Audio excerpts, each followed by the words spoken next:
आपण भलं आणि आपलं काम भलं, आई नेहमी म्हणायची. चार बायका जमवून जगाची उणीधुणी काढू नयेत, हेही पुढे जोडायची. मुळात आडात नसल्यामुळं पोहऱ्यात असलं आलंच नाही. स्वतःचं झाकून दुसऱ्याचं बघायची हिंमत कधी झालीच नाही. प्रश्न मात्र सारखे पडतात. कोणाच्या अध्यात्म मध्यात कष्टानं कमवतो आपण, तरी बघणारे का जळतात?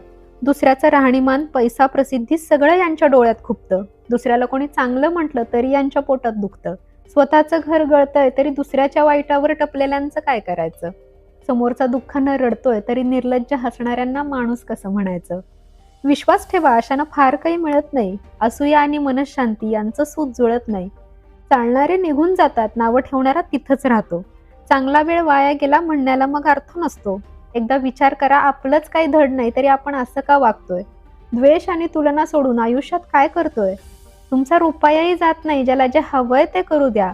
तुम्ही जगावर एकच उपकार करा, जगा आणि जगू द्या.